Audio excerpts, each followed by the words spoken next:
Hello friends, आप सभी को शिक्षक दिवस की बहुत बहुत बधाई हो। दोस्तों, हर साल 5 सितंबर को भारत में शिक्षक दिवस मनाया जाता है। यह शिक्षक दिवस शिक्षकों के सम्मान के लिए मनाया जाता है। दोस्तों, 5 सितंबर को भारत के दूसरे राष्ट्रपति सर्वपल्ली राधाकृष्णन का जन्मदिन होता है। वह भारत के प्रथम उपराष्ट्रपति भी रहे। उनका जन्म सितंबर 1888 को तमिलनाडु के तिरुमनी गांव में एक ब्राह्मण परिवार में हुआ था। उन्हें 1954 में भारत रत्न से भी सम्मानित किया गया था। दोस्तों, शिक्षक दिवस 5 सितंबर को डॉक्टर सर्वपल्ली राधाकृष्णन के जन्मदिन पर ही क्यों मनाया जाता है, ये तो आप जानना ही चाहोगे। डॉक्टर सर्वपल्ली राष्ट्रपति होने से पहले एक शिक्षक भी रह चुके थे। तो जब वे राष्ट्रपति बने तो जिन छात्रों ने उनसे शिक्षा ली थी, उनके राष्ट्रपति बनने की खुशी में वे उनके जन्मदिन को धूमधाम से मनाना चाहते थे। तब डॉक्टर सर्वपल्ली राधाकृष्णन जी ने कहा कि यदि तुम मेरा जन्मदिन मनाना ही चाहते हो तो इस दिन को सभी शिक्षकों का सम्मान करते हुए मनाओ, उनके किए गए योगदान और समर्पण को आदर देते हुए मनाओ। तब उन्हीं की इच्छा का ध्यान रखते हुए हर साल 5 सितंबर को शिक्षक दिवस मनाया जाता है। दोस्तों, इस दिन सभी स्कूलों में खूब चहल पहल और रौनक होती है। इस दिन शिक्षकों को कुछ नहीं करना होता है। छात्र जो हैं वे शिक्षकों की भूमिका निभाते हैं। कुछ छात्रों को शिक्षकों की भूमिका अदा करने के लिए चुना जाता है। वे छात्र ही कक्षाओं में पढ़ाने जाते हैं। इस दिन स्कूलों में कुछ प्रोग्राम वगैरह भी होते हैं। छात्र शिक्षकों के सम्मान में कुछ लिखते हैं और उन्हें पढ़कर सुनाते हैं। छात्र शिक्षकों को गिफ्ट्स यानी कि उपहार भी देते हैं। फ्रेंड्स, सही बात है ये।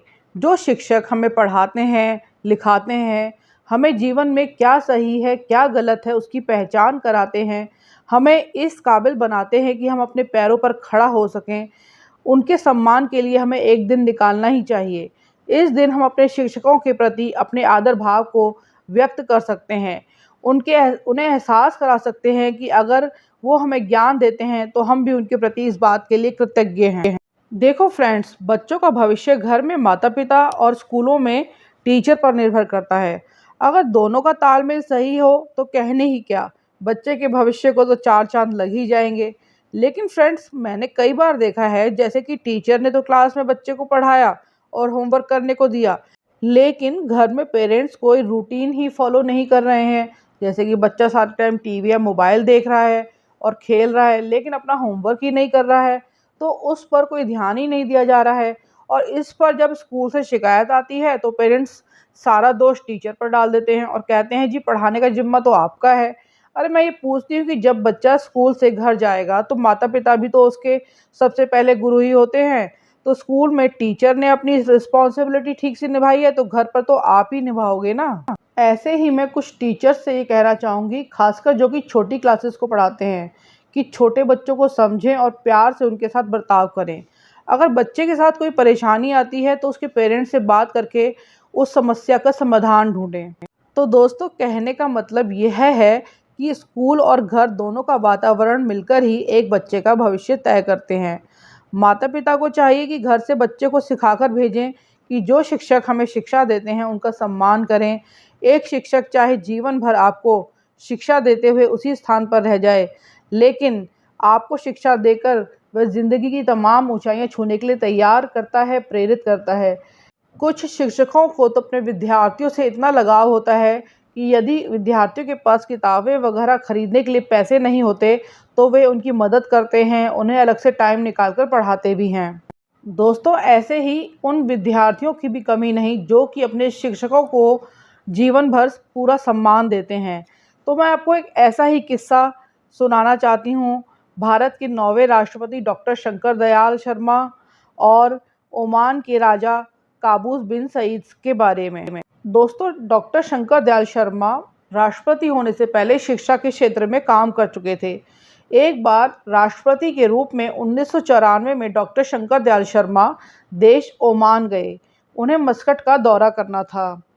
तो ओमान के राजा काबूस राष्ट्रपति को लेने के लिए हवाई अड्डे पर पहुंच गए और जैसे ही शंकर दयाल शर्मा जी की फ़्लाइट हवाई अड्डे पर पहुंची तो वह उन्हें लेने के लिए उनकी सीट तक गए और जिस कार में डॉक्टर शंकर दयाल शर्मा को जाना था, उसके ड्राइवर को गाड़ी नहीं चलाने दी और खुद ही कार चलाकर उन्हें लेकर गए। तब वहाँ की मीडिया ने सुल्तान से सवाल किए कि जब आज तक किसी के लिए प्रोटोकॉल्स या नियम नहीं तोड़े गए, तो आज इन राष्ट्रपति के लिए आपने ऐसा क्यों किया? तब काबूस ने कहा कि मैं किसी राष्ट्रपति को लेने के लिए हवाई अड्डे पर नहीं गया था, बल्कि मैं तो अपने शिक्षक को लेने गया था। क्योंकि जब मैं भारत में पढ़ाई करने गया था, तब डॉक्टर शंकर दयाल शर्मा मेरे प्रोफेसर रह चुके थे। मैंने तो बस अपने शिक्षक को सम्मान दिया है और कुछ नहीं। दोस्तों, सुल्तान के अपने शिक्षक के प्रति ऐसे सम्मान ने मेरे दिल को छू लिया और मेरी आंखें भर आईं। और कहीं न कहीं ये बात आपके भी दिल को छूकर गई तो होगी। अगर हाँ, तो कमेंट करके ज़रूर बताना। सच में सुल्तान काबूस ने यह सिद्ध कर दिया कि हम किसी देश या धर्म के हों, कोई फ़र्क नहीं पड़ता। सुल्तान काबूस का शिक्षक के प्रति सम्मान यह दर्शाता है कि जो भी हमें सही रास्ते पर चलने की शिक्षा देता है, हमें ज्ञान देता है, वह हमारे लिए सम्माननीय होता है, चाहे वह दूसरे देश या दूसरे धर्म से ही क्यों ना हो। तो दोस्तों, जो भी हमें शिक्षा दे, ज्ञान दे, हमें उन गुरुओं का आदर अवश्य करना चाहिए और उनसे मिले ज्ञान को आगे बढ़ाना चाहिए। हमारी तरफ से एक शिक्षक के लिए सबसे बड़ी गुरु दक्षिणा तो यही होगी। तो दोस्तों, एक बार फिर से आप सभी को, सभी शिक्षकों को, मुझे जिन गुरुओं ने ज्ञान दिया उन सभी को शिक्षक दिवस की बहुत बहुत शुभकामनाएं। और दोस्तों, वीडियो में ज़रा भी कुछ पसंद आया हो तो प्लीज़ लाइक करना मत भूलना और चैनल को सब्सक्राइब कर लेना। इससे मुझे मोटिवेशन मिलेगा और वीडियो को कमेंट करके उसे शेयर ज़रूर करना। Thank you and bye.